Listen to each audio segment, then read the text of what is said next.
right. Hey, how are you? Welcome to the Otherppl Show. I'm Brad Listi. I'm in Los Angeles. It's nice to be talking to you. I have on the program today Mik Grantham. Her debut poetry collection is called Hardcore. It is available now from Short Flight Long Drive Books. It is excellent. And I got to say, I was talking to Joseph Grantham. So just so you know, I feel a little silly doing this, but I feel like I kind of have to.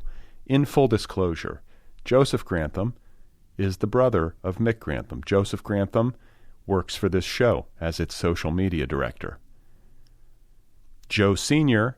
and Patty Grantham have been to my house before. These are Joe and Mik's parents. So I feel like I need to break down the Grantham family tree. At this point, I believe it is safe to say that they are the first family of American indie lit. It's a mantle, it rotates. I feel like this moves around, but right now, the Granthams are the first family of American indie lit. Both children are fine writers, poets. Mik's new collection, Hardcore, I was talking about it, and I was trying to define its appeal. It's one of these poetry collections that has a real narrative quality to it. It has distinct themes that it works on throughout the course of the collection. It has a story arc in terms of emotional development from poem to poem and from page one until the end. It has a real sense of character. This is a very personal collection written very much in Mik's voice. And it takes you someplace and leaves you better than before. So just really enjoyed it. Really enjoyed Hardcore. I thought it would be a nice idea to begin today by hearing Mik read a selection from the book. So here she is reading a poem called Bad Poem. I did a bad thing, a messy thing. I did a bad thing, and I made that into a messy thing, and it all felt so good. Here I am. I am so fucked because it feels okay to be bad. I got a box in the mail. The box told me I was radiant, and so I thought I might be radiant. I found my grandmother's dildo in a drawer when I was cleaning out her bedroom after she did the big dying thing. It was purple and big and ribbed. I looked at the dildo for a long time, and I remembered her telling me once how she liked to be bad because it made life more fun. Made things a little more interesting. I thought, that's cool. It's okay for Grandma to be bad. It's okay Grandma had a dildo. Grandmas should get to have dildos, and grandmas should get to be bad. I want to be a grandma. Maybe if I was a grandma, it wouldn't be so bad to be bad. People might even cheer me on. People might say, hey, good for you. You only live once. But I don't think people say that about me right now. I wish I could regret my behavior. I don't. Maybe that's the baddest part about me. Someone told me, you're a badass, and I laughed so hard at them. Someone told me, we have impeccable timing, but they were being sarcastic. I have horrible timing. I know I could be on time if I tried, but I don't feel like it. I watched a kid at the corner store count my change and tell me I had $10,000, and that was wrong. I don't have $10,000. I don't think my bank account would know what to do with that sort of number. I had 10 cents. It was the change I had. I wanted cigarettes, and the change made it even. He was wrong. I'm always trying to make everything even. I'm always trying to get even with you. You were bad, so I'm going to be bad. I'm going to be badder than bad. I'm going to be the worst. Okay, there you have it. That is Bad Poem, a selection from Hardcore, the debut poetry collection by Mik Grantham. Really enjoyed it. Fun talking with her. That conversation is imminent. First, a quick shout out to today's sponsor. Today's episode is brought to you by Avid Reader Press, publisher of the novel Infinite Country by Patricia Engel. It is a New York Times bestseller. It is a Reese Witherspoon book club pick. It is a Nervous Breakdown book club pick. I just spoke with Patricia Engel on this program this past Sunday. Infinite Country is an excellent novel about what it means to be undocumented in the United States of America. It is timely, it is riveting, it is heartbreaking, It is beautifully rendered. I recommend it. Infinite Country by Patricia Engel, available online and in stores from Avid Reader Press. So now it's time for my conversation with Mik Grantham. Her debut poetry collection, again, is called Hardcore. It is available now from Short Flight, Long Drive Books. Such a pleasure talking with her and sharing this with you now. Here she is, folks. This is Mik Grantham.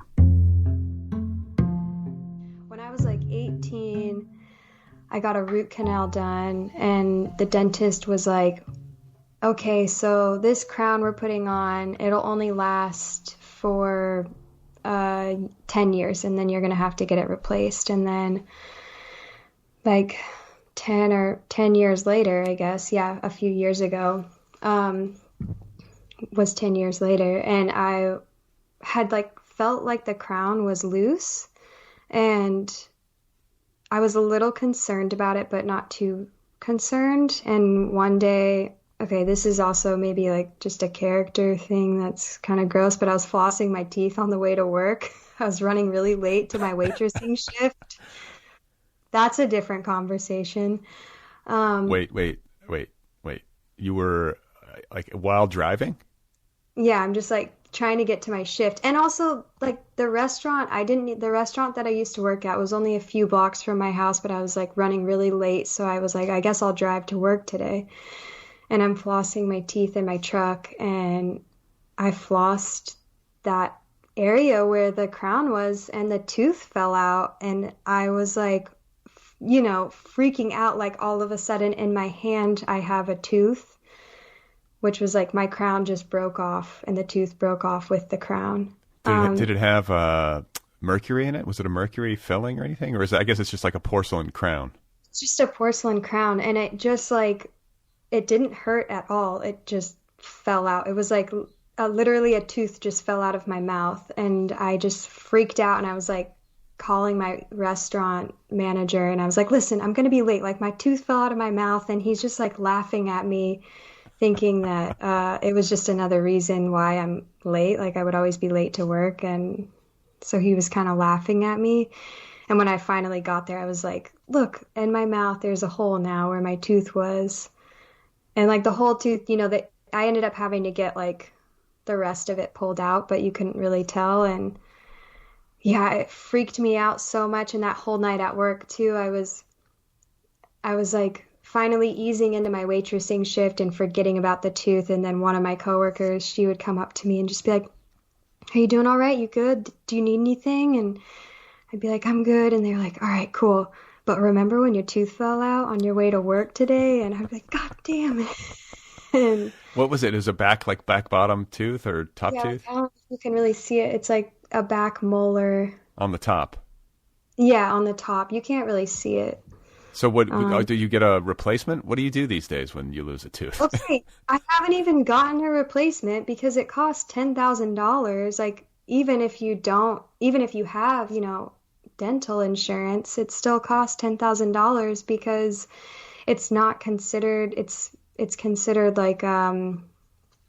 what do you say, a cosmetic or whatever. It's not important. So I've just been waiting till I get $10,000. You should GoFundMe that. I feel I think if somebody out there wants to start a GoFundMe for Mik's missing tooth, I think we could maybe make that happen for you. Yeah. And then I had half, oh man, it just this tooth drama was I knew I had to get the rest of it pulled, and I waited for a few months to get it pulled. Actually, maybe even longer than that. This is so just disgusting, but I hate the dentist, and I was so freaked out, and I finally did get it pulled. And then that night I had to go to this other waitressing job, and I had to give a speech, and I was all high on my tooth painkillers, giving a speech at someone's rehearsal, wedding dinner, that these strangers I didn't know, for this one restaurant job I had. And I was taking everything in me to not be and I just got a tooth pulled today, happy wedding. But I did not do that. Thank God I didn't do that or ruin their wedding dinner. But yeah, so that's the tooth drama with that tooth. And then all through quarantine, like the beginning of quarantine, I've started to like think about the teeth like shifting around in there, and I was like convinced that they were all moving to the left side of my mouth and they were like the teeth that I have now were going to fill up that hole. And they haven't moved. I like went to the dentist and he was like, they're not going to move that fast. Oh, good. But they will eventually? I think so. So somebody better donate. Like, let's get this GoFundMe going. I think we should. I think we're going to do that, and we're going to get you a tooth. And by the way, what do they put? Is it a ceramic tooth that they put in there? Like a veneer? What do you do? What do you call them? I think they do an implant. So they like put a metal implant into your mouth, and you have to wait a few months for that to like connect to your bone. And once it connects to your bone, then they put another crown on, like probably a porcelain crown. A tooth from a mouth of like someone who's lost. Someone's like donated their teeth. When you donate hair, you get to pick. They just pull a drawer out. Like, which tooth do you want? I'll take what I can get. Yeah, right. There should be lost a tooth. Not like that. Well, have you ever had a tooth pulled though? As an adult? I don't think so. You don't have to say. No, I mean, I'd be happy to tell you if I did. I mean, I had my wisdom teeth out, but that was a long time ago. And then they tell you, like, don't smoke, because then you can, like, pull out the blood clot or whatever. I don't know about that. I made it through. Really... Yeah, okay. I remember those wounds. Like, I remember, like, having those wounds in the back of my mouth when they were healing up. I don't know if I smoked. I can't remember. Probably I did. Yeah. It's pretty like, it's so weird to have a tooth missing from your mouth. Some people have more teeth missing. I don't know. Okay, so let me ask you, medically, you said you don't like going to the dentist. Do you have like any kind of phobia around medical stuff or doctors? Does it make you skeevy to get shots? Well, I don't know. Like, I made fun of, my brother Joey. He is a little bit of a hypochondriac, and I kind of like make fun of him about that. But I think, I don't know. I've been like getting some like blood work done recently, and I get kind of freaked out about needles and stuff. But I think I'm just really curious about my body and like how to take care of it, so I don't get too freaked out. Women's health is also so invasive, like you go to a doctor, if you go, just going to a gynecologist can be really invasive. I've been through, like, as a husband, I've been through the child birth process and like also those like pre-appointments, you know what I'm saying? So like I've actually sat in many a gynecological exam. Yeah. It's a lesson. Yeah, and I feel like all of any appointment like that, I'll get nervous if I'm not comfortable with the doctor. Like, so that's the only time I get freaked out about doctor appointments. The dentist, because of all my tooth drama, I really don't like the dentist. And also the dentist that I go to, just the office is just fucking wild. It's just crazy on St. Claude, which is a really busy street in New Orleans, right in the Ninth Ward, right before you go over the bridge into the lower Ninth Ward. And it just seems like it's hard to be calm right there because there's people coming in and out of the office a lot. Hey, you know what? Just like stopping in. I'm just having a thought here, Mick. Yeah. I have an uncle who's a dentist in Louisiana. Hook a girl up. Let's get a tooth. Let me see what I can do.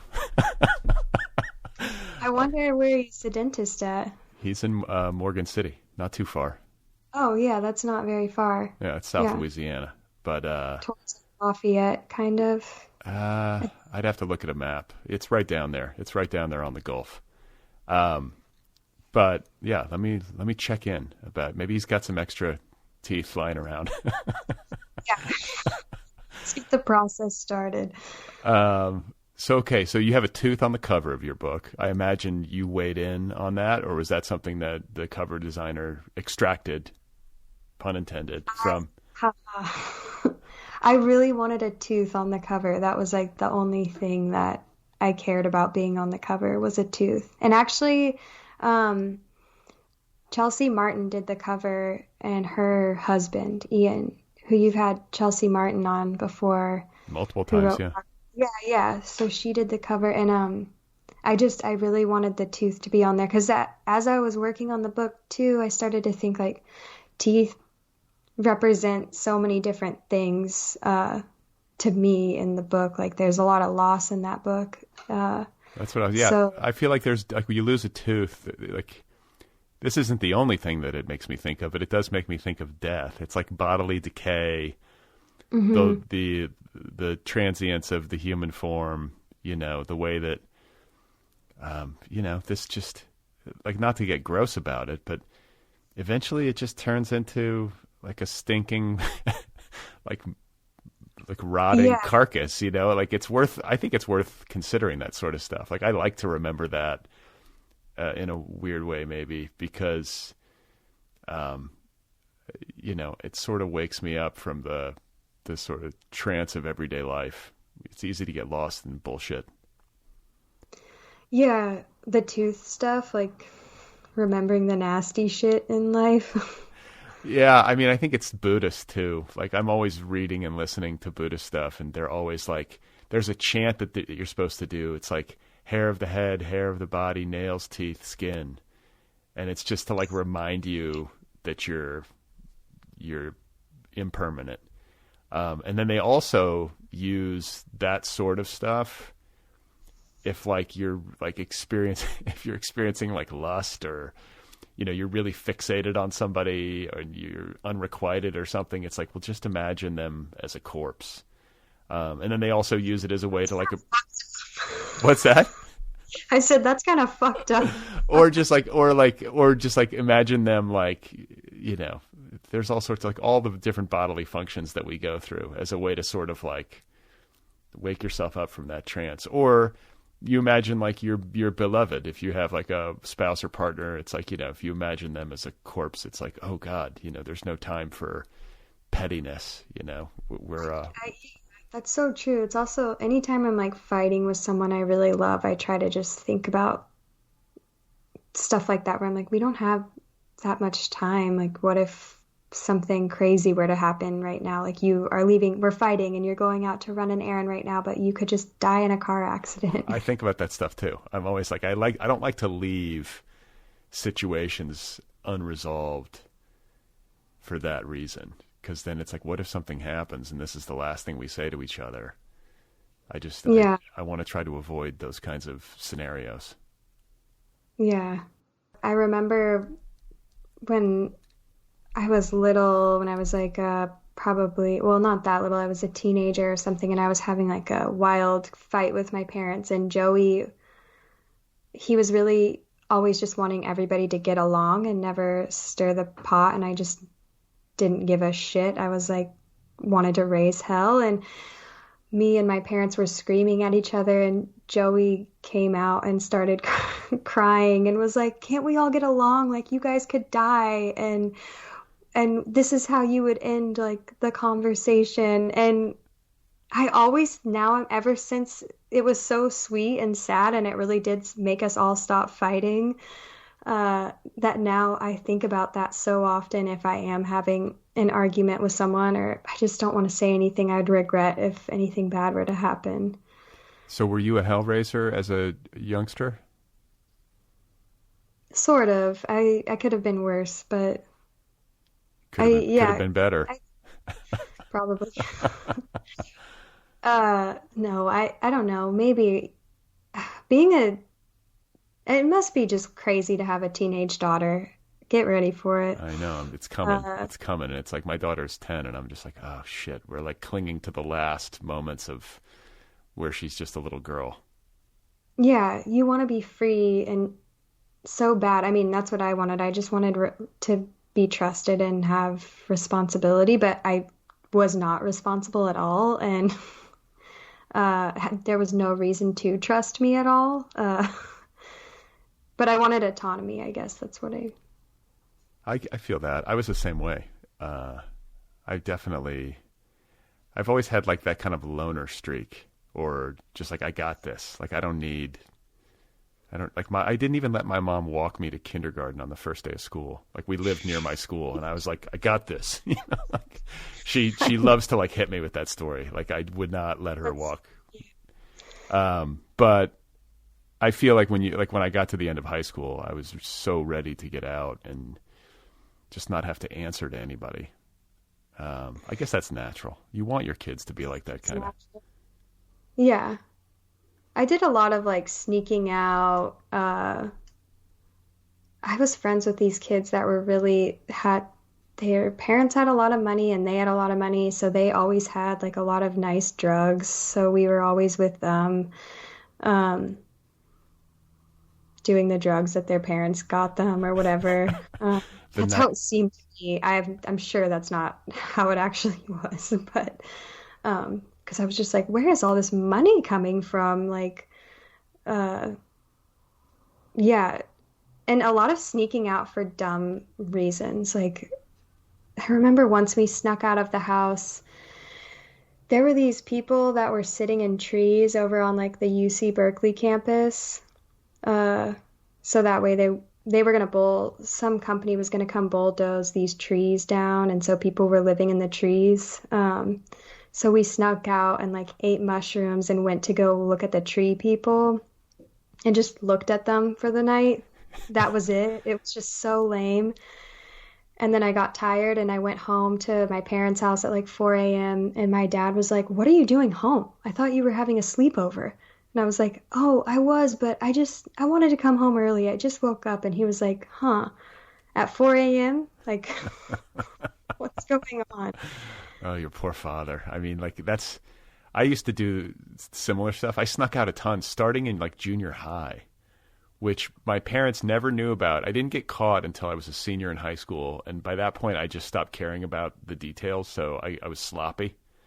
And I remember like I just would come in, say goodnight to my parents, and then like go right back out. And my parents one night just happened to hear me leave, and they were like, "Wait, did he just leave again?" And they stayed up all night and waited for me.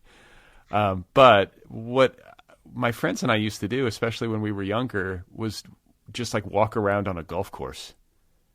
Like, we didn't even have a plan. We were just like, we just wanted to be out late, and that was enough. Yeah, I think it's just like being out late, having like cigarettes, having like any kind of like drug that will get you a little bit high, even if it's just weed, and walking around. That's all. We didn't even have the cigarettes or the drugs, at least when we were younger. We that were. golf must have been really crazy. We were just like walking around outside and like doing. I don't even know what we were doing, but I don't know. My sisters didn't do that shit. I was the only one who did it. I don't think Joey ever. I think it was probably different for him. Like, I don't think he wanted to. Or if he even had to worry about sneaking out, I don't think my parents would have cared. Yeah, it's different, and maybe I hate being like it's because I'm a girl, but I think probably it's different. Yeah, I mean, I can say. I mean, I don't know. I don't want either of my kids out in Los Angeles. I mean, after like 9 p.m. Their curfew is going to be 9 p.m. But my daughter especially, like. There's just too many creeps out there, you know? Like, it's a little scary to think of your child out at large after dark by themselves, or I don't know. Yeah. Oh, there's a big plane going overhead. You might hear it. Oh, yeah. We live right next to like an Air Force place or a naval base. I don't know what it is. So you're in New Orleans. Yeah, we live in this little neighborhood called Holy Cross. Are you familiar with this neighborhood at all? No. It's just in the lower Ninth Ward, right on the levee. But it's a really sweet little neighborhood. It kind of feels like the country within the city. That's like how we feel down here. 'Cause it's really quiet. There's not like the French Quarter is not close by. but it's still bikeable. Like it's like probably like a mile and a half bike ride, I guess, to the French Quarter from here. That's good. But you walked around in New Orleans a bunch, so right? Yeah, no, I've been to New Orleans probably more than I've been to any major city outside of Los Angeles. I'm trying to think, but my folks are from Louisiana, so I grew up going down there.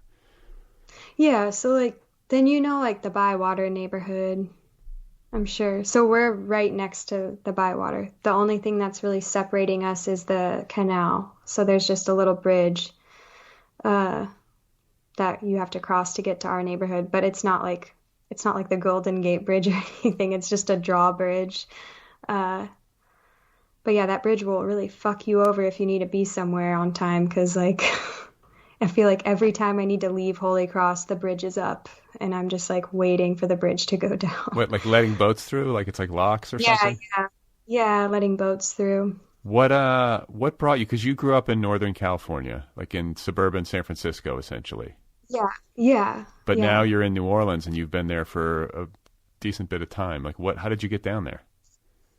Yeah, I've been here for 7 years or so. Um, I actually, I don't think this is that rare of a story. There's so many people like that have done this, but I visited a friend here. One of my best friends was living here, and so I visited him, and I just moved here 6 months later. It was really kind of fast. But I wasn't in college. I wanted to go back to school. And so I figured if I went back to school, then I could move, like I might be able to get out of the Bay Area because I was living in Oakland for a while, or for a really, I guess it was, yeah, a few years. I was living in Oakland, and I just wanted to be away from, it just was so expensive to live there, and I felt like I just could not, I felt really angry there. People, I think, who lived there around this time, it was at like 2012, 2013, 2011. It was so techy. It still is like that, but it felt like really new. Like the tech, this new wave of tech people was uh, overtaking a lot of like San Francisco and Oakland, and it felt like all my friends were always angry about the techie people and stuff like that. So I just didn't want to feel pissed off all the time. And Yeah. in New Orleans, it's like you walk down the street and everybody says hi. Uh, you know, there's so much life here. And I just felt a pull to the city. And my dad went to college here too, and he always talked about the city in this like kind of like romantic way about New Orleans. And now I can't imagine really living anywhere else. Yeah, it's a great city. It's such a culturally rich city in a distinct way, especially in the context of the United States, where I feel like Yeah, a lot of I mean, every city's its own special snowflake, but New Orleans is extra special. yeah, it really is like it's cheesy sounding, but it really is so magical.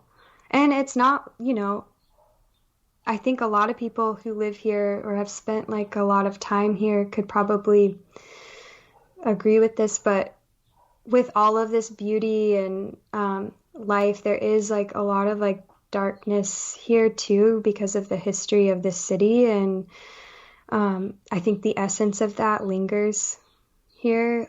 Um, so I think I've experienced some of like the really hardest things I've had to go through like alone in this city by myself. Um, but still feeling held by the city also at the same time. And then also just experiencing like my happiest moments here too, um, that I couldn't really have like anywhere else. Like just dancing in the street, listening to music. Uh, that is like one of the most like beautiful things I think in life.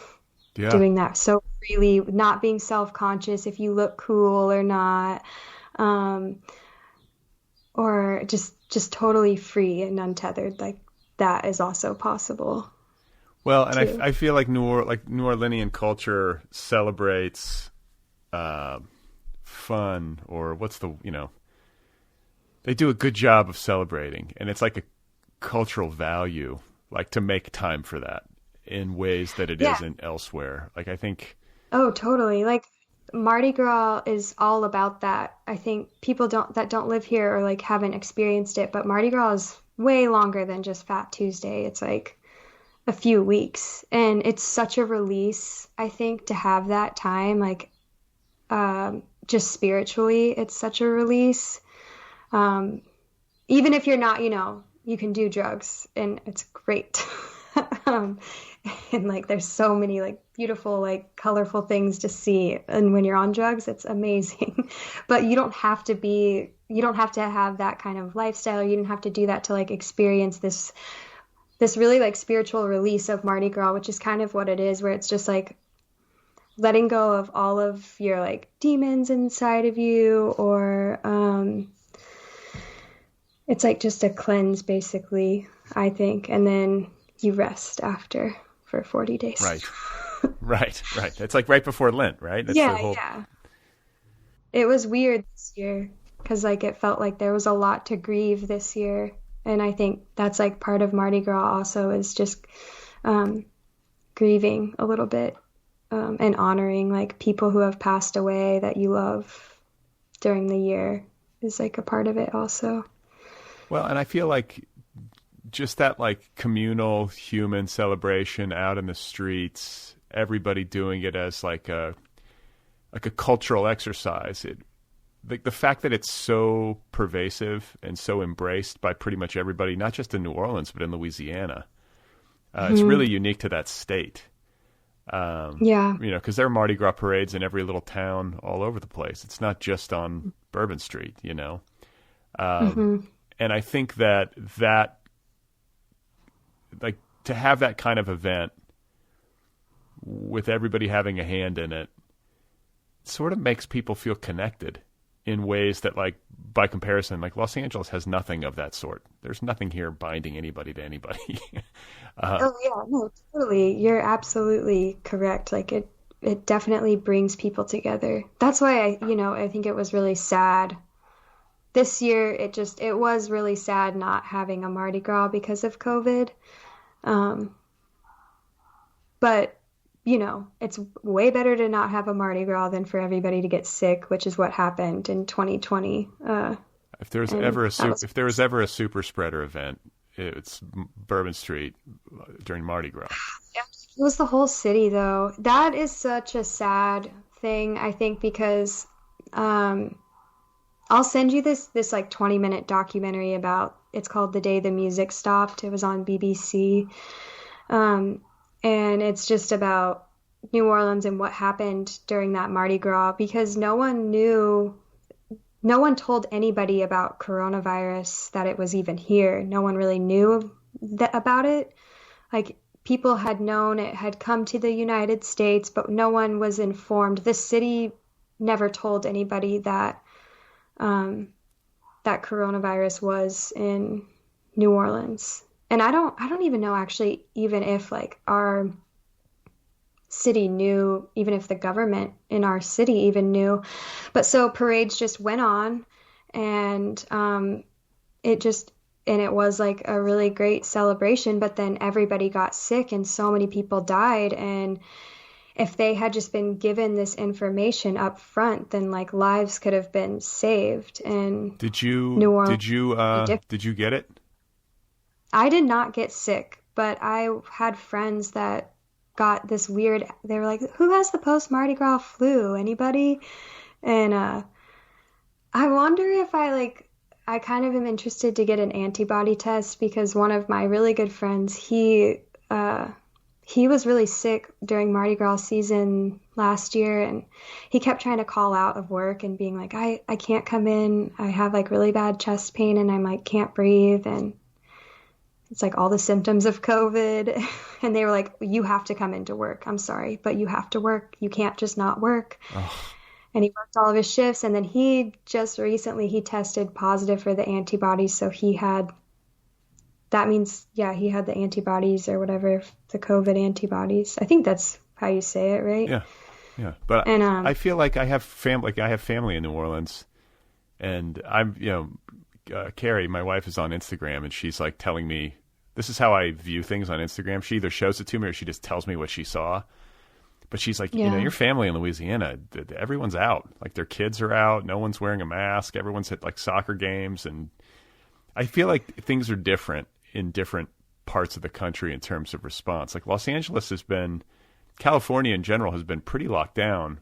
Like what has been your experience of New Orleans throughout this after after everybody sort of came to grips with the virus?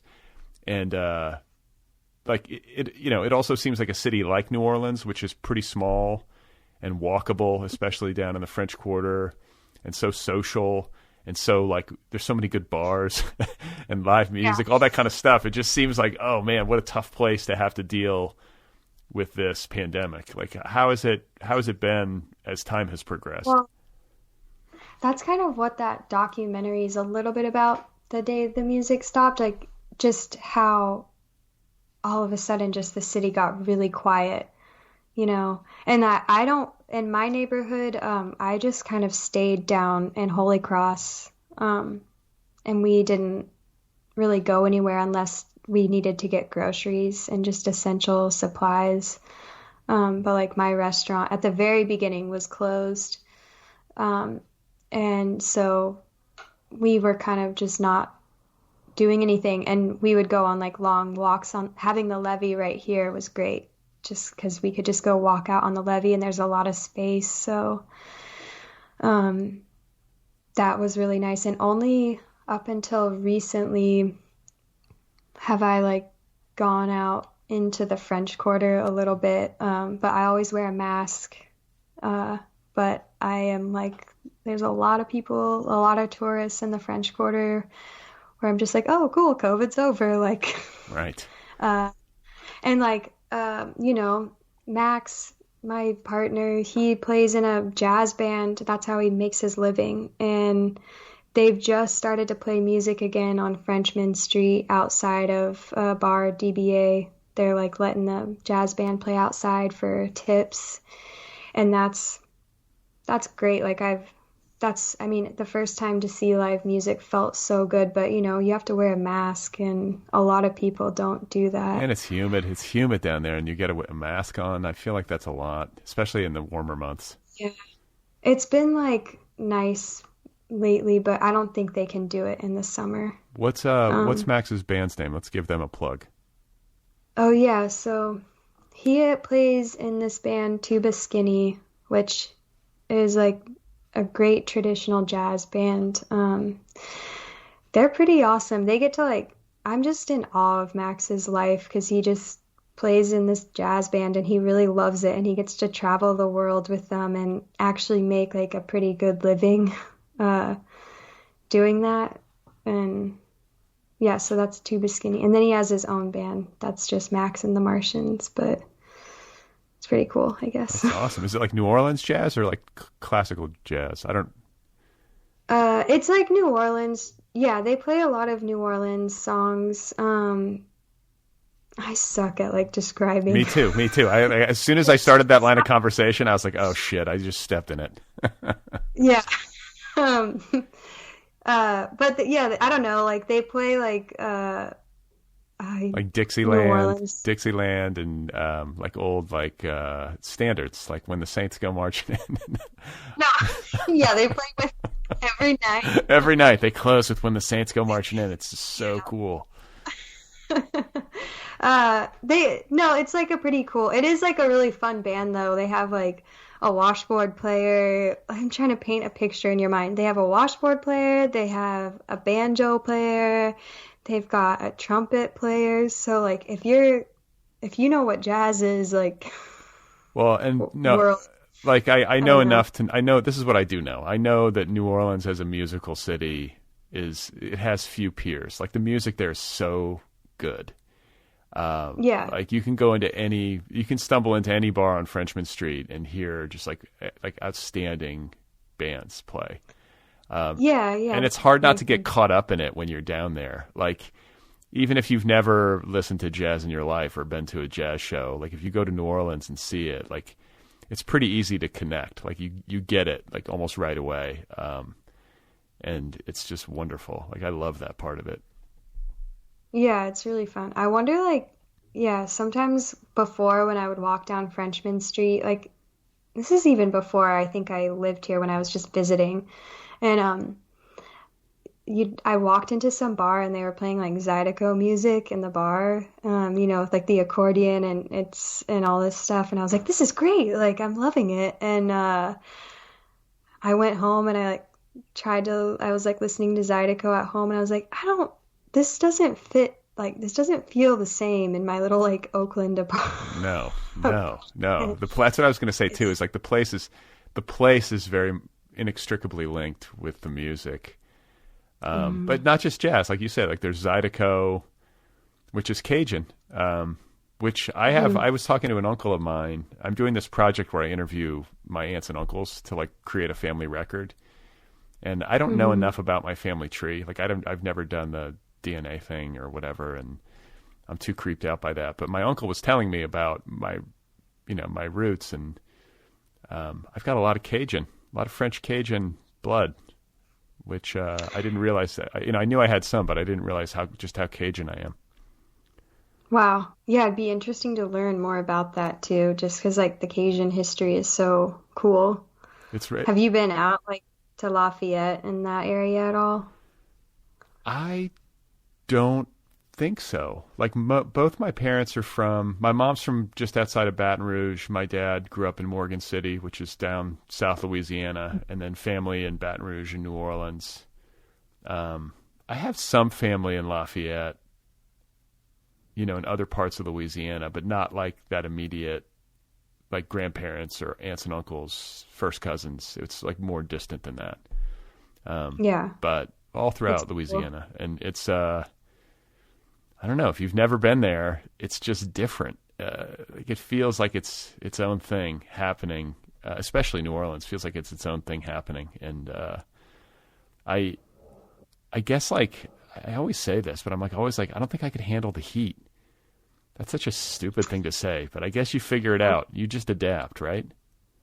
I don't know. I love the heat now. I didn't think, I'm raised in Northern California. I did not think I would like living in hot weather, but when I moved here in August, and it was so hot. Yeah.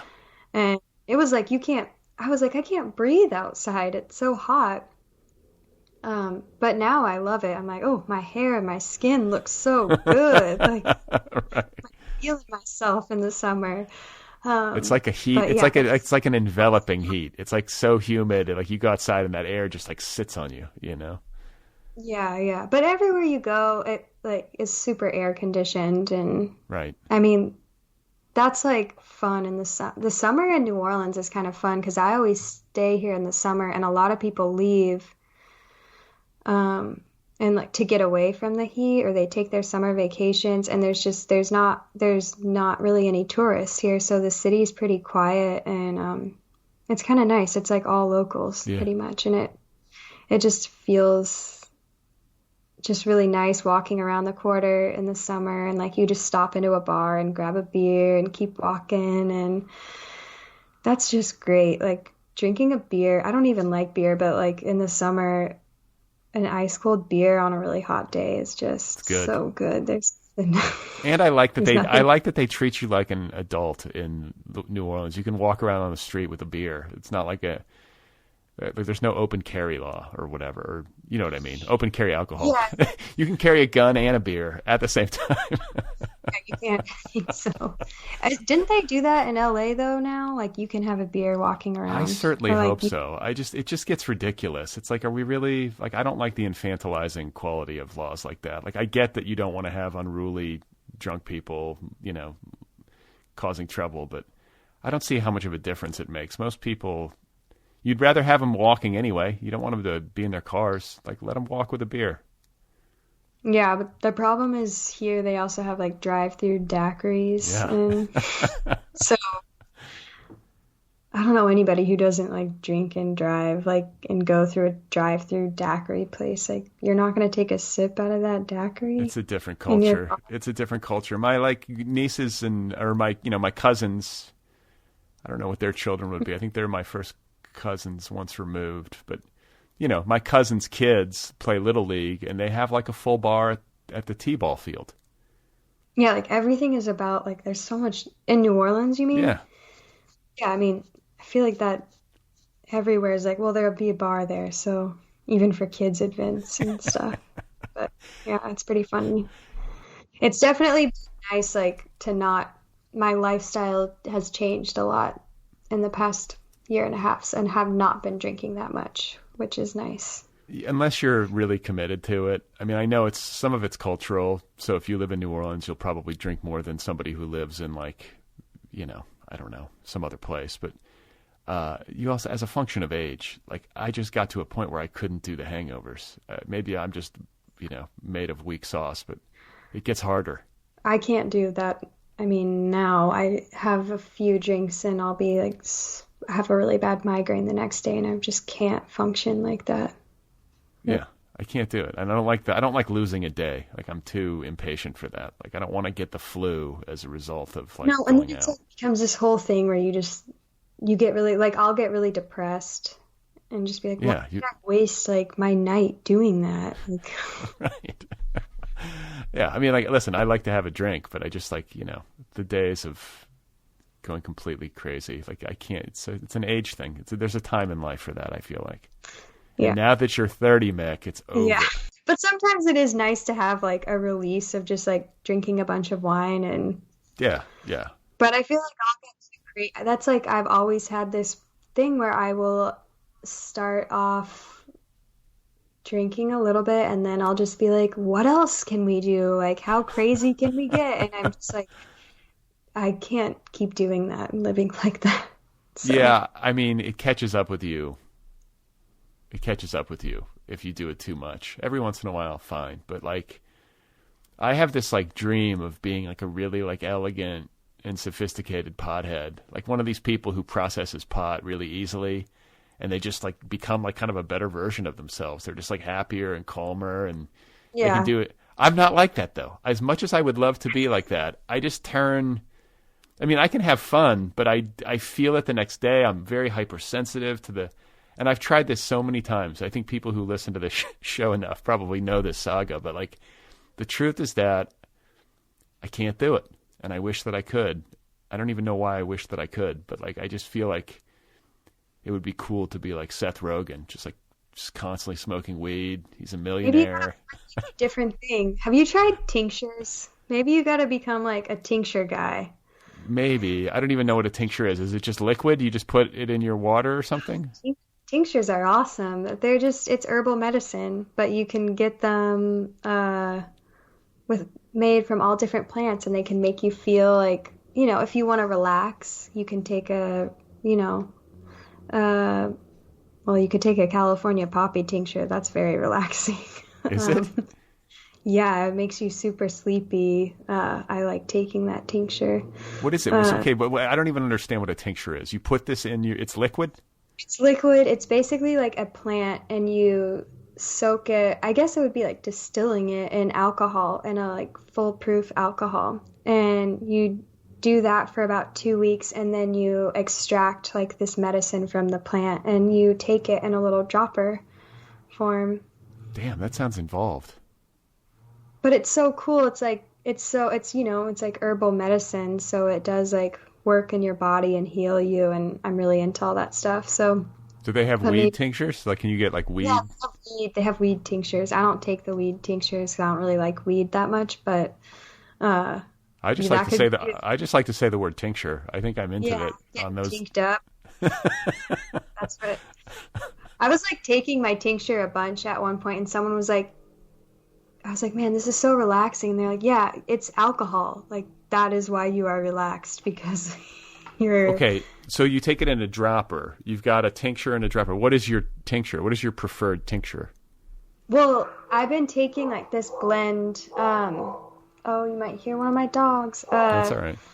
I've been taking this blend that is with lemon balm and milky oats, and I'm trying to think of what else is in it. I haven't taken it in a while because I ran out. But like lemon balm is really uplifting and makes you happy, kind of makes you feel a little happier if you're in a slump of depression or anxiety, and milky oats can kind of calm your brain a little bit. So it's just a blend of these plants in the medicine, I guess. And how much tincture is required to get the full tincture experience? You take like 2 to 3 dropperfuls, like 3 times a day, but it's all adaptogens. Usually it's like adaptogens, so it takes a while. You have to be consistently taking it to feel the effects of it.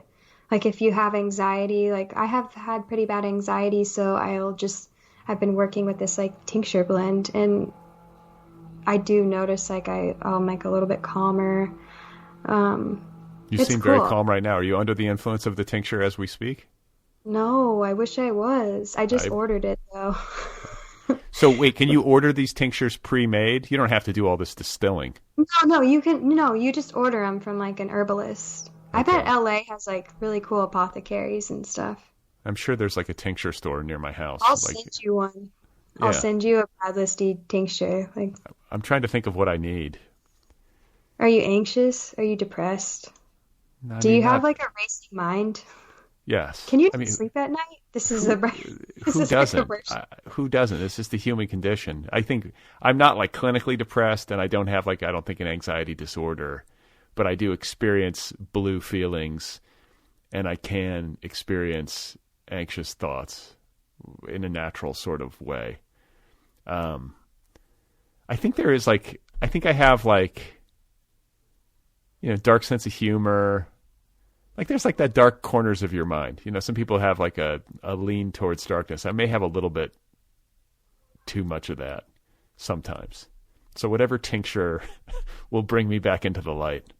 All right. Maybe some lemon balm for you. Well, yellow, this is a silly thing to say, but my kids, because of their age, you have to figure out what your favorite color is when you have children, because they're going to want to know. It's like a big deal to kids. And so I have decided, and I think the podcast speaks to this as well. Like I truly do love the color yellow, like lemon yellow, because I feel like it just makes me happy to look at it. Like I love when I see a woman wearing a lemon yellow colored dress. I'm just like, well, that's just a lovely thing to do. Like, and like I like being in a lemon grove. I've been in a lemon grove before, and I'm like, this smells wonderful. Lemon trees smell great. It's just a good color. If you got to pick one, it's the color of the sun. I don't know. I don't want to overthink this, but I feel like maybe a lemon balm as a tincture could be a good fit for me. All right. You got it. One lemon balm tincture coming up. All right. So I want to talk to you about, and forgive me if I'm mispronouncing this, Ima? Yeah, you got it. Okay. Ima. So Ima is grandma. Yeah. Uh-huh. Okay. This book is dedicated to Ima, which is what you called your grandmother, your maternal grandmother, right? Yeah. My mom's mom. Yeah. And this is the one with the dildo? Yeah, she had a dildo. I thought that was like fucking awesome when I found that. And we just like hid it from her husband because we knew it would make him feel bad because he, like some guys like can't stand that. And he's one of those guys that like probably couldn't imagine that. But we were like, and we'll just. You should have just left it under his pillow. Just like some sort of. Actually, to be honest, he might have not even known what it was, but yeah, there are people who don't know what a dildo is. These, they still do exist. It didn't look like it wasn't like realistically looking like a dick or anything. It just was like big and purple and was like a vibrator. So it wasn't like a classic dildo. I just think dildo's a funny word, so. It's definitely a funny word, and I have to ask, what did you do with it? I think we like put it in a garbage bag. Oh, I think we gave it. Oh God, I hope we didn't do this. I feel like it might have like ended up in a Goodwill bag. I really hope it didn't, or we just hid it in the house somewhere. Like, I don't know. Maybe you kind of got to throw it away. I mean, I know you can be sentimental, but I think you can't hang on to something like that. I have right? it right here, actually. I put it on a necklace. I wear it, actually. Yeah. Oh, no. Yeah, that was like, we went through after she died, my mom and I went back to her house and met up with my aunt and my cousin, and just the four of us went through her stuff, and it was a really nice bonding time. And we found that we were like, this makes sense, like that she would like this is all like this is totally her, like. And the purple, it's just she loved the color purple, so Yeah. We found like, yeah, it just like maybe other people they find their grandma's dildos. I was just like, it wasn't hidden or anything. It was just like, there it is. Like, there, top drawer. yeah, it wasn't like it didn't feel like it was a secret or anything. No, it shouldn't be. I mean, whatever. Got to have a dildo. It's okay. And I feel like, too, I should say, I think I interviewed Joey your brother on this, who is also a writer and a poet. And we got to get to that too. The fact that your parents produced two poets, which is interesting. But I want to say I talked to Joey for this show the weekend of your grandmother's funeral, or was it the weekend of her passing? You actually interviewed Joey. No, not the weekend of her passing, because she died in August, and we came back to LA like a month or so later. But you interviewed Joey the day after, like we had our memorial service, and then the next morning we went and put her ashes in the ocean. And then right after we did that, we drove Joey to your house. Right. But that was I mean, I think it was a good thing for him to go do that, because it was a positive thing, and it was like really freeing to see her ashes. It was so beautiful. They put them in the ocean with roses, and the boat circles the ashes, and it just makes this kind of whirlpool. And I just felt like I could see her spirit just totally free and happy. And she was pretty young. She was only 76. So she died of cancer really fast. And I felt like she never got to be old. And that's what she never wanted to be an old lady. So. What was the cancer? What kind of cancer was it? She had lung cancer. Oh, okay. Yeah. That'll do it. Yeah, that'll get you. I mean, yeah, it happened. It was like 1 month she was like, I don't feel so good. And the next month they were like, you're going to die. Yeah, man. Yeah, it was intense. It was a really intense, like 3 months. And then there's a service that takes you out to drop ashes in the ocean. Is it like there's a business that does this? Yeah, because I think if you wanted, I actually think there might be something like legal about it. Like you can't just dump ashes anywhere. Oh, come on. In the ocean. I think I could be totally wrong, but I guess, I mean, how would they know? I was going to say, you can dump like 6 billion plastic bottles in the ocean, but God forbid we should like say goodbye to grandma in a beautiful setting.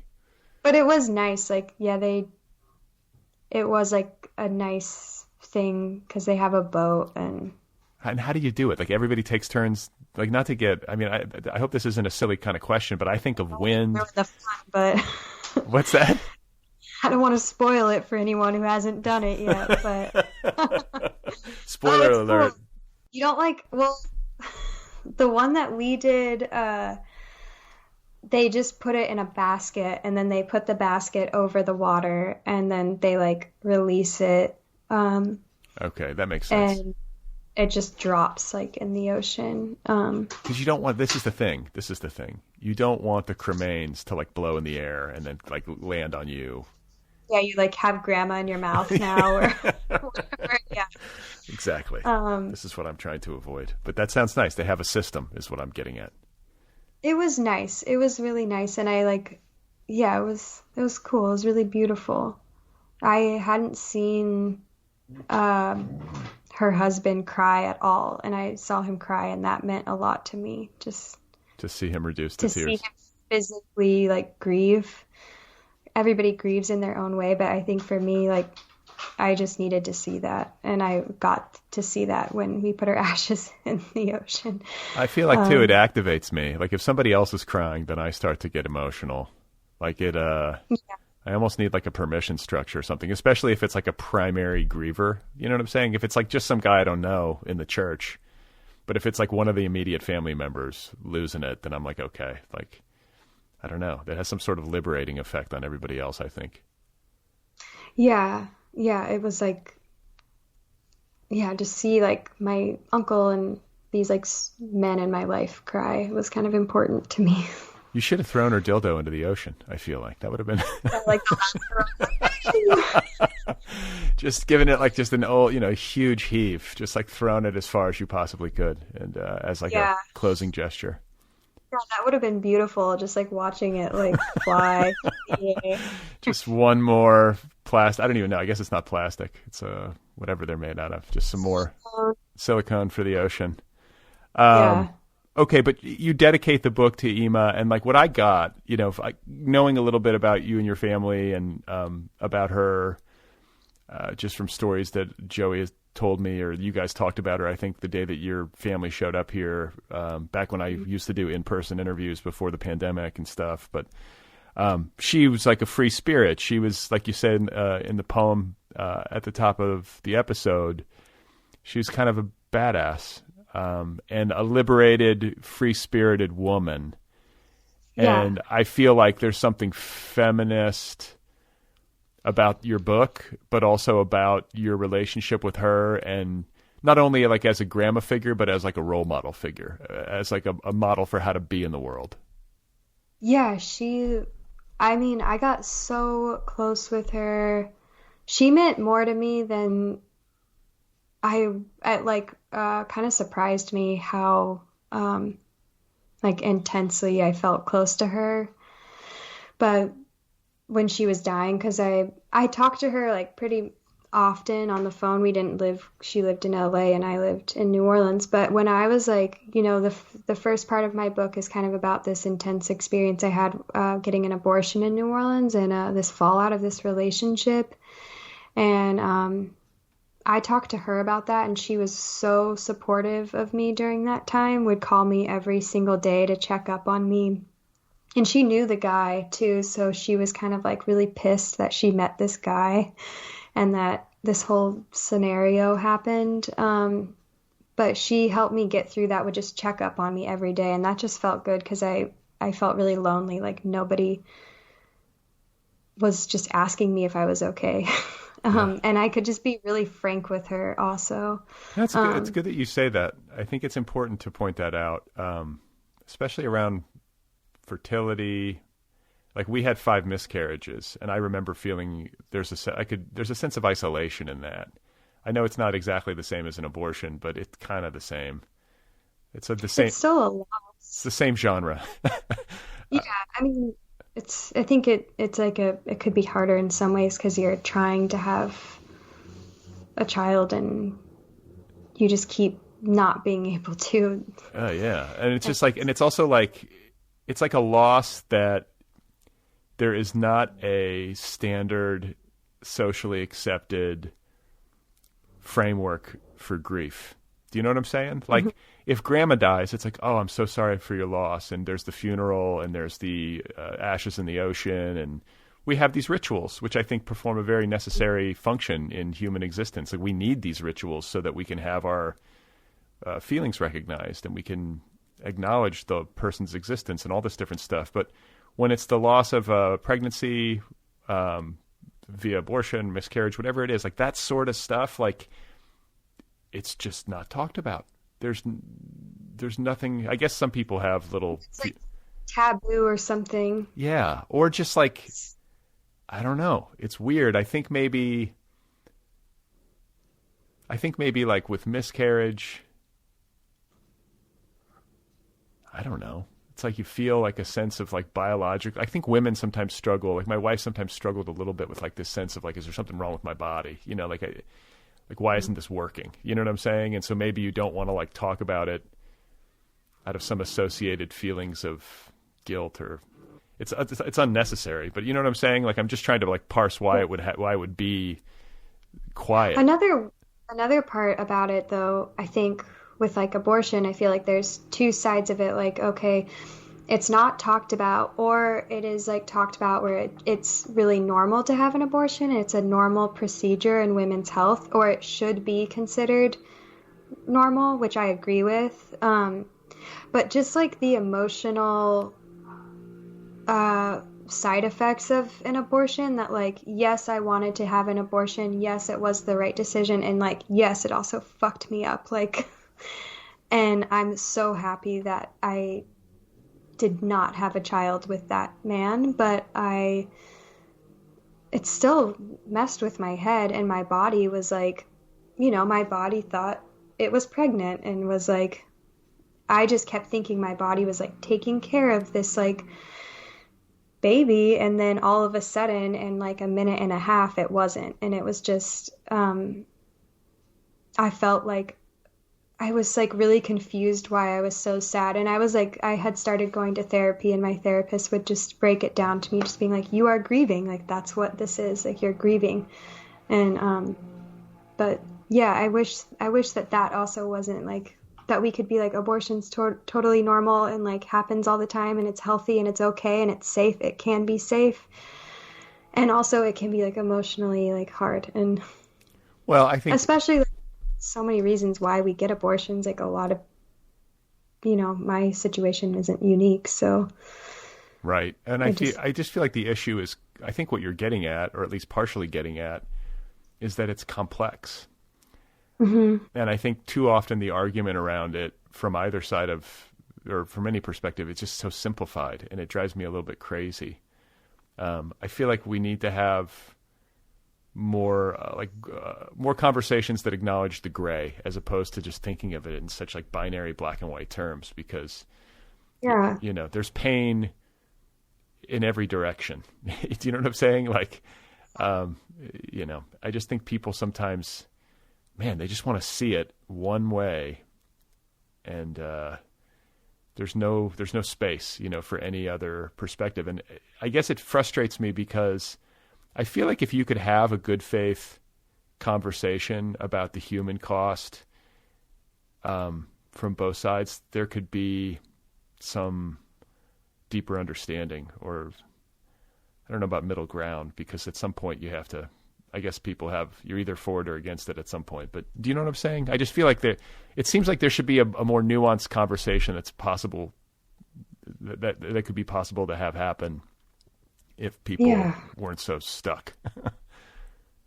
Yeah, they don't want to think too hard about it. They want to, like, I think a lot of people don't want to, like, it takes a lot of effort to, like, think in this gray area.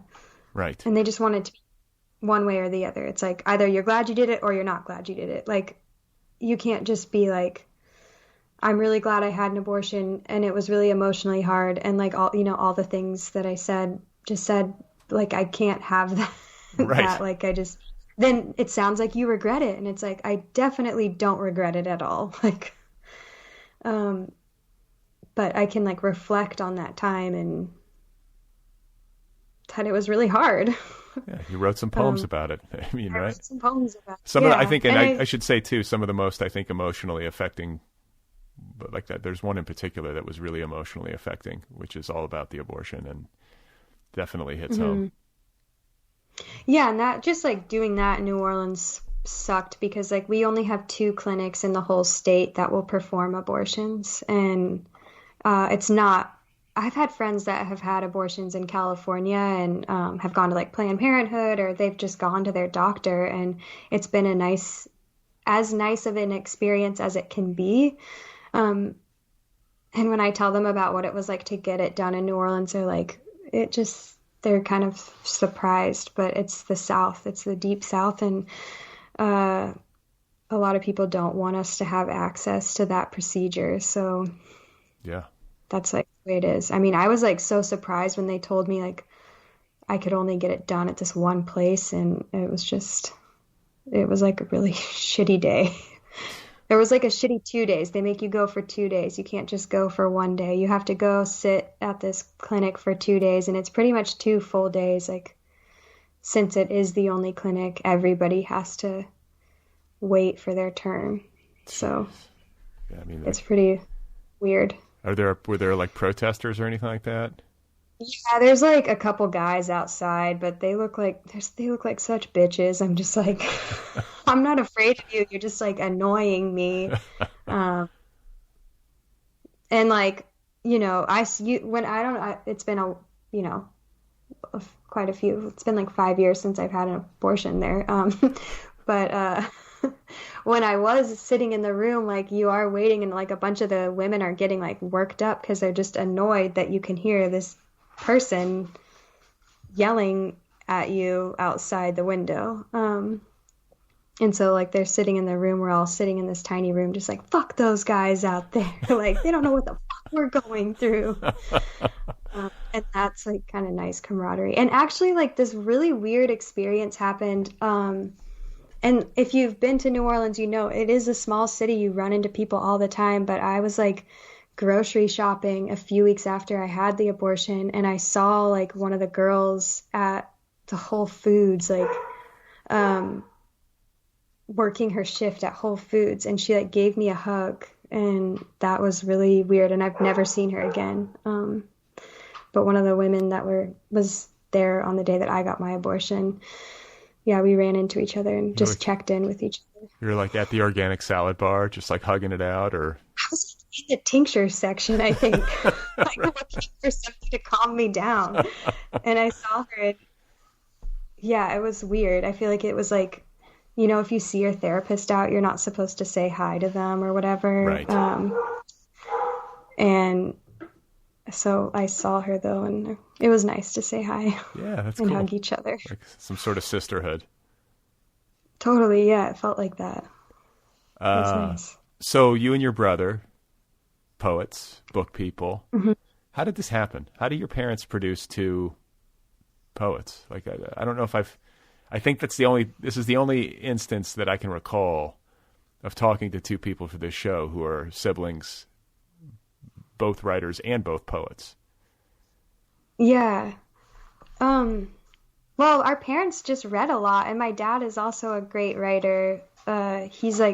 He wrote some plays in the 80s, and he loves writing short stories, and but I didn't like grow up loving books. Like I'm probably not, I think a lot of writers are like, I always loved reading from a young age. And I was like, not that person. I always wanted to be outside. So I didn't really fall in love with reading or writing until later. What caused it? What like, was it just a function of age and time and going to school, or was it something in your life, like circumstances? I think I first started to think that I wanted to write, or I started to get interested in that when I was in high school. One of my electives, it was like the only class I did not fail because I was a horrible student. And I don't even think I did that good in this class either, to be honest. But for some reason, I was in journalism class, and for some reason they like just assigned me to be editor of editorials, which is like just write about whatever you want, and put in no effort. Have a take. Yeah, and then I was like, oh, I like writing about whatever I want, and then that started to be fun. My dog is just like, let me go outside. Nope. But that's sort of when I started to get interested in that, and then I had a teacher that put some like Dorothy Parker poems in my hands, and that is when I felt like, oh, I am interested in poetry. But our parents were that was always the one thing that they supported. If we wanted to do anything creative, they were like, yes, you can do whatever you want. If you're passionate about it, just try and we'll support you. That's awesome. Yeah. So I think Joey kind of had that too. But Joey always loved reading. He was like a big, big reader. He loves books. I tease your brother because he's like, he fetishizes them. He loves them so much. He really, more than anybody I know. And I love reading now too. But Joey is like really, that's like the only thing he cares about is books and getting more books. Yeah. And reading more books. It's good. But I mean, I feel like, I guess this is why we're talking. I guess this is why we're all in this situation where we're writing and trying to make books, is that it just feels like a proportionate response to the fact of being alive and having to die. Mm-hmm. Like, what else? I don't understand how everybody's not doing this. Like, what are we, look at what we're up against. And yet, many people I know, including like dear friends of mine who are very smart people, they haven't read a book in years. I guess it's just how you're wired. You need it. Yeah, I feel like now it's like the only thing that I really like care about doing also like that I can be passionate about is like working on stuff. Sorry, my dog's just staring at me crying and it's it's like a little too Does your dog need to go? Is your dog going to have an accident if your dog does not go outside? No, there's like a guy working out on the front, I think on like one of the neighbors' yards or something. So she's like wants to go What kind of dog is bother it? him. She's like a New Orleans mutt. I found her in the woods. She's like kind of a pit bull. She kind of looks like Twiggy actually, but a little bit more pit bully. Okay. Like your dog. Same coloring, Yeah. same like orange or Yeah. that's And like really lean and fast. Like Yeah. she really can run yeah, fast. yeah. So can Twiggy. It's like weird, like almost like a whippet or something. She can really Yeah. move. But I feel like I want to say somebody told me that if a dog's born of enough crossbreeding, the color of like a super mutt, is that orangey color. Like that's what it ends up as. Sort of like when you mix all the paints together and you get that brown. Yeah, that's like what my dog looks like. And you found her in the woods? Yeah, I found her out in the woods on the edge of Louisiana and Mississippi 6 years ago. Okay, Yeah. so wait She a was second. just like running around. What are you doing in the woods? You're just in the woods?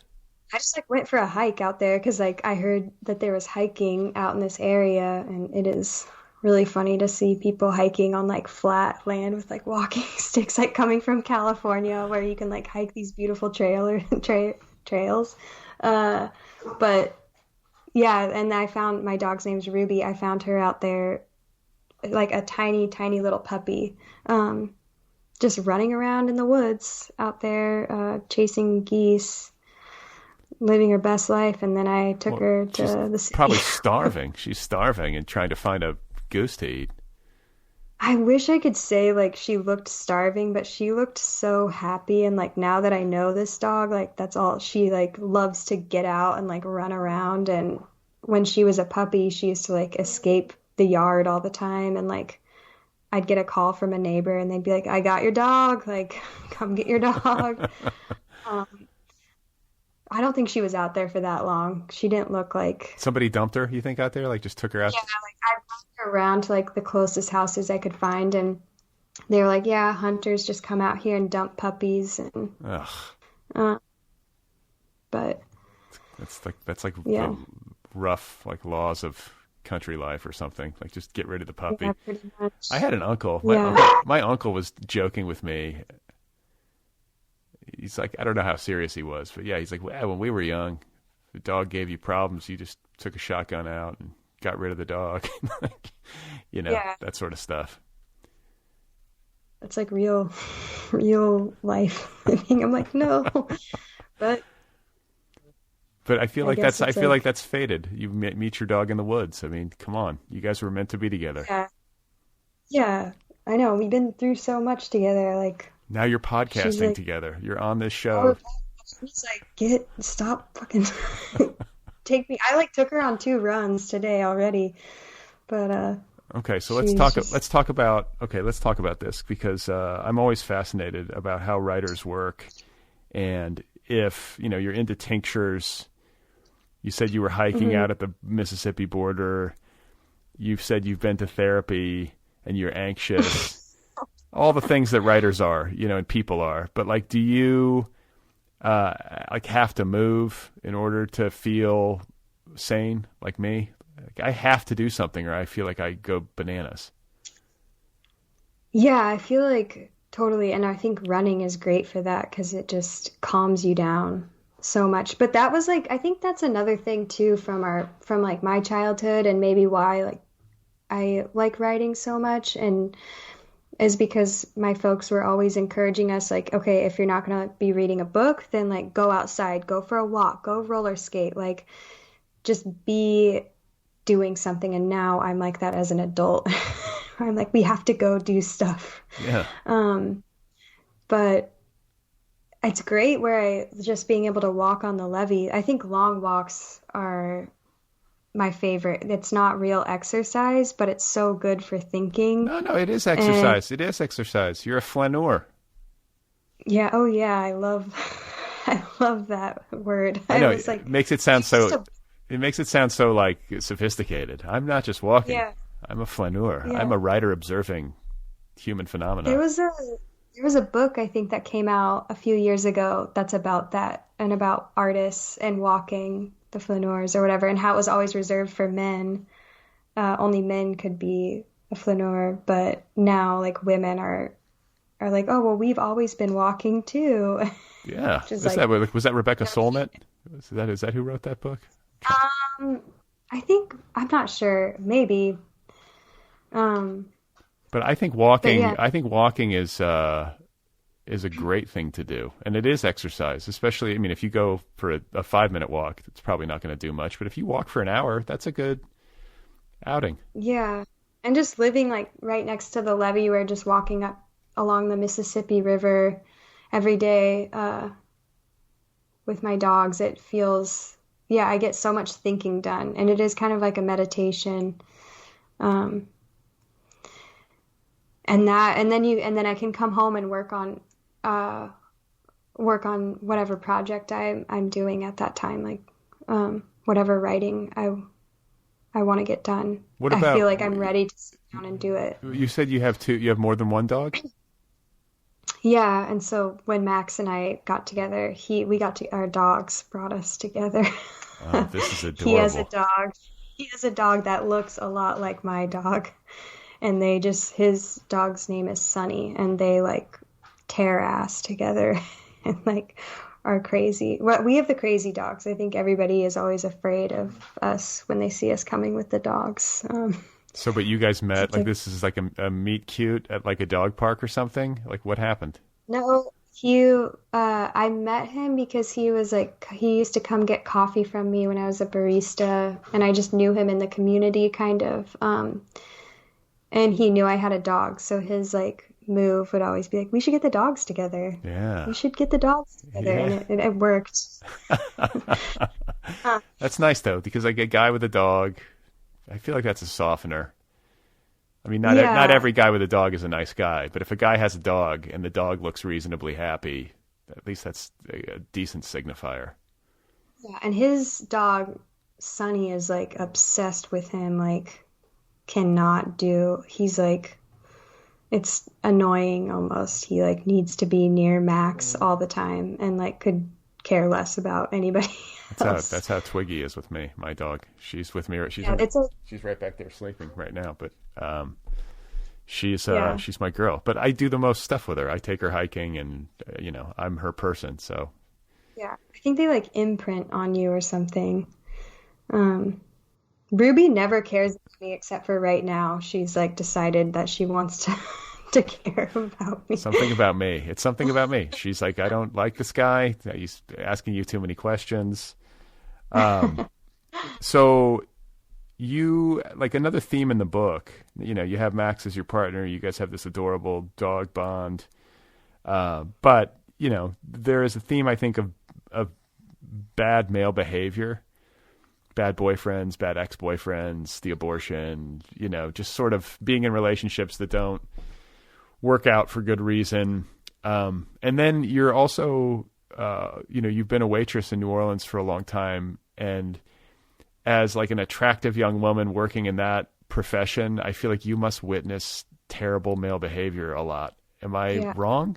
Oh, you're right. It's like uh just any I mean there's so drunk people, like drunk men. This one restaurant I worked at just seemed to like be like a hangout spot for like asshole dudes that would like Is this in the uh quarter? Like, are you working in the quarter? this one restaurant I worked at was in the quarter, and when I first moved here I worked there and I was like 23, and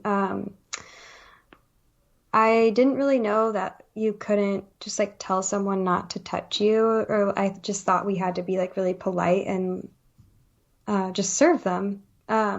So like I would get like drunk guys, like, and a lot of women have this happen to them, I think, at that restaurant, or anywhere, I guess maybe that it happens, but just like grabbing you and kind of touching you a little bit inappropriately. And I just always thought that that was okay. And then I had one time where a guy like grabbed my leg like too close to my ass, like, and I was like, that felt just really wrong. And maybe I will say something to my manager this time. And he was like, yes, tell me, like, we will kick them out. Like, but you, and I was like, oh, well, I just thought I had to be polite, like, because they're guests in our restaurant. And then, you know, I feel like I've shedded that a lot. Like if someone tried to do that to me now, I would dump some hot coffee in their lap.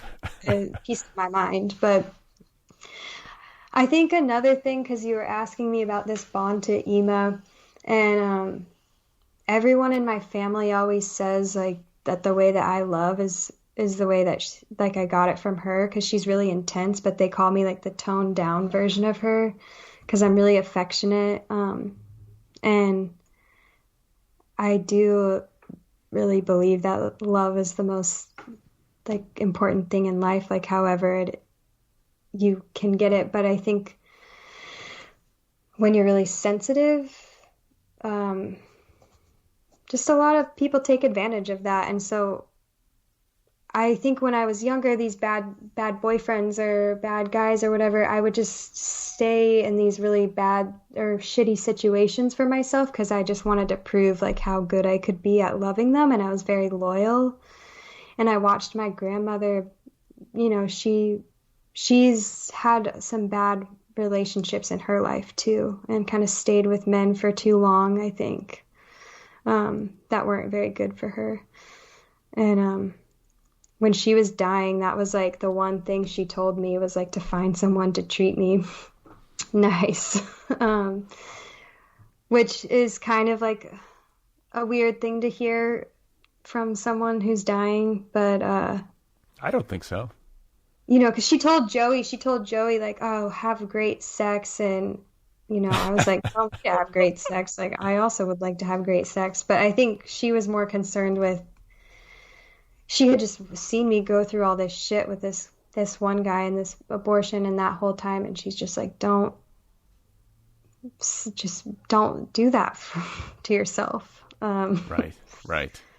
There's got to be a baseline. Like, you know, relationships I think are always complicated, but there has to be a baseline of like decency and of treatment. You know, you can't tolerate somebody who's being abusive or just a monstrous asshole. Yeah, I don't think I like understood that. And it's not like I didn't have like my parents I watched them have a really solid marriage and friendship with each other. So I don't know where that came from, and part of me just thinks it's like this inheritance I got from her. It could be, and also like different circumstances. Like my parents dated for 3 months, and they're celebrating their 50th wedding anniversary this year. Wow, yeah. And like I've never heard them barely raise a voice to one another. Like they're just buddies. You know, they've gotten along.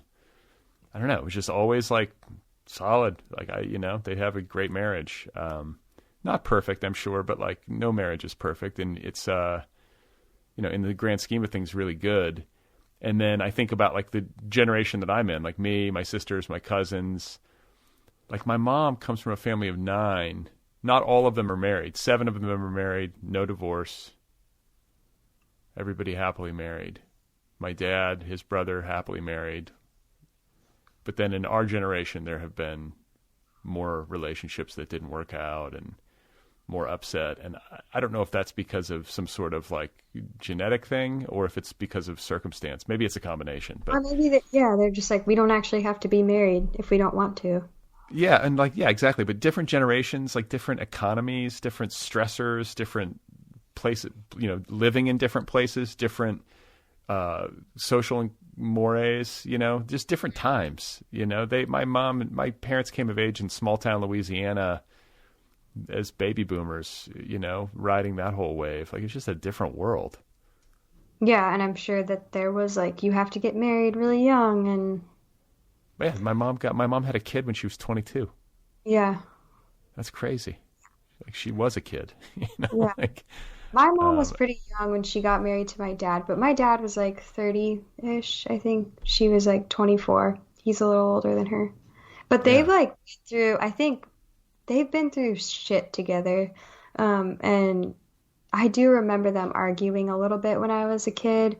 And now it's kind of nice just to have this relationship with my mom where she's really open with me about their marriage and stuff and not sugarcoating it like, oh, it was always perfect. Like she's like, we had No, to like go deep and dive deep and come out on the other side. And that's if right. we didn't That's do right. that, and I think that I think I've always admired that, and so I think I've ended up I would like fall in love with someone that um was like was gonna hurt me or did hurt me or whatever, and thinking that that was the going deep part with them and that we were gonna come out on the other side, and then just realizing, oh no, that's just abuse, that's just an abusive relationship. And like uh yeah, I don't need to do that. And also, Right. and so yeah, I that's a part of the book, I guess. And I think, yeah, and I think New Orleans is kind of this playground for a lot of people. It is like, oh, get drunk every night, party, whatever. And I've waited on all those people. So, Uh-huh. uh, God, yeah, I'm not waiting tables right now, but it like is it's pretty rough. I think who was the woman you had on? I listened to her interview. It was last week. She's a teacher. Um, Oh, and Shannon McLeod. yeah,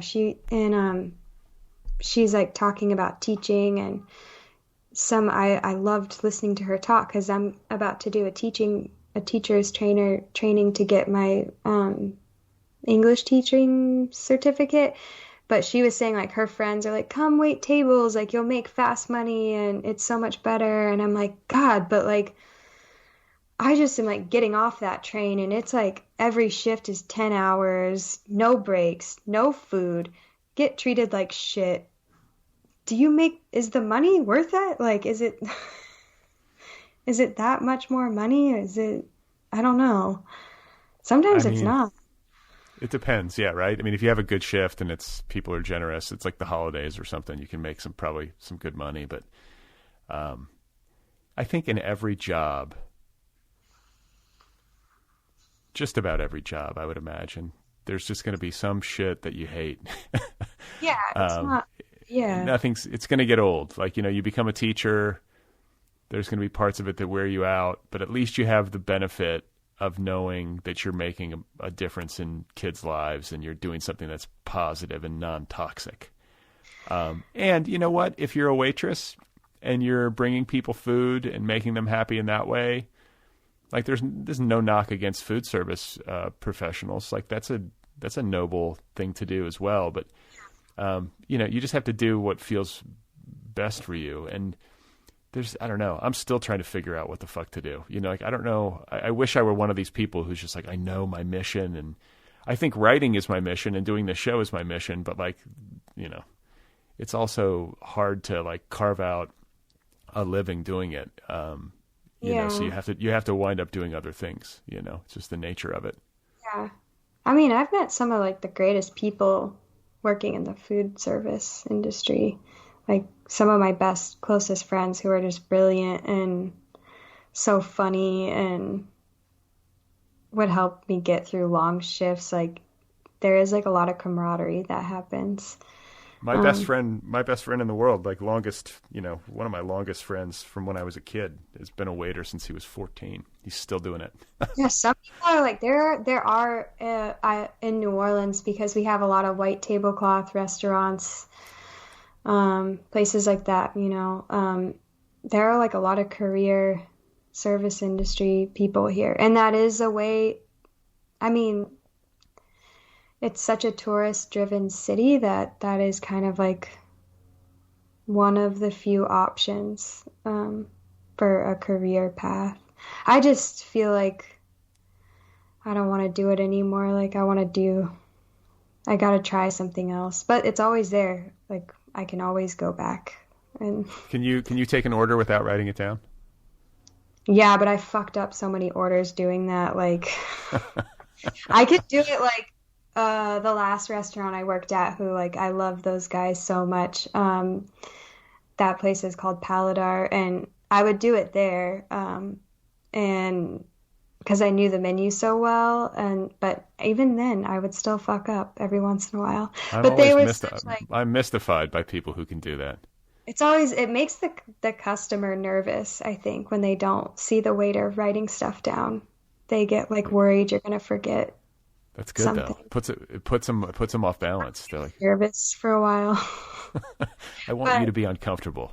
Yeah, this Paladar, the people there, they were like, if you fuck something up, it wasn't gonna be, the chef wasn't gonna freak out at you and like make you like cry or anything. So it felt like a safe place. If you made a mistake, it was gonna be okay. No one was gonna like have a meltdown. And I've worked at restaurants where like if you make the smallest mistake, a chef will just like freak the fuck out, break shit, and like that stuff is really toxic and can be really, really hard, I think. And for some people, it's like really traumatizing also because you don't know like who you're freaking out at. It's just not a good, healthy environment. Would you like to go on the record and name this chef? Oh, I named him in my book. His name's Phil. Oh, you did? Okay, Phil. Yeah. Calm down, Phil. Yeah, I like love telling that guy to calm down. No, he'll never listen to this. He doesn't think I'm smart. Hey, listen, you never know. You never know. He could be a fan of the show. Oh, I'm going to send him this episode. See, you hear the dogs barking. Hi, Ruby. Good girl. Well, listen, I loved your book, and congratulations on it. It's nice to see your face and to talk with you. Did we get to everything? Did I miss anything? What am I supposed to ask you?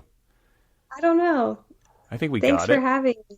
Yeah, we got it. We got that. We covered. I think your brother's going to be like, why didn't you talk about me more? Well, Joey, we love you. You're a good brother. Yeah, you're doing great, Joey. And hi to your parents. I love them as well, Joe and Patty. Yeah. Thanks for listening to the podcast, Grantham family people. Thanks. All right, there it is. That's Mik Grantham. Her debut poetry collection is called Hardcore.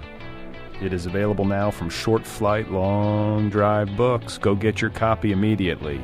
Hardcore by Mik Grantham. You can find her online at disorderpress.com. That's a little press she runs with her brother. You can follow that on Twitter at disorderpress. One more time, the collection is called Hardcore by Mik Grantham. Go get it. Do it. The Other People podcast is offered freely. It's a listener-supported show. If you listen to this program regularly, if you like it, if you get something from it, support it if you can. Tip your server, throw a couple of bucks in the hat. For as little as $1 a month, you can become a supporter of this podcast over at patreon.com/otherpplpod. Patreon.com/otherpplpod. There are different tiers, different levels of support. You can get a coffee mug, a t-shirt, a tote bag, a sticker. I'll wish you a happy birthday. I'll write you a postcard. Patreon.com/otherpplpod. If you have something to say to me, you can write to the show. The email address is letters@otherppl.com. Maybe I'll read your letter on the air. Letters@otherppl.com. You can follow the show on Twitter at otherppl. The official website is otherppl.com. This program has its own official app. Have I mentioned that? The app is also free. Go get the app. The Other People with Brad Listi app, available wherever your apps are available. What do I have coming up on this program? Let me try to figure it out here. I don't remember. Can't keep up with myself. Oh, a great conversation with Gina Nutt, who has an excellent essay collection out on $2 Radio called Night Rooms. Fun time meeting Gina Nutt. That's coming up next week. on the Otherppl program. Stay tuned. All right? Be well. Take care of yourselves. Go outside. You don't have to wear a mask. Go for a walk in the sunshine. Breathe. Enjoy. Air.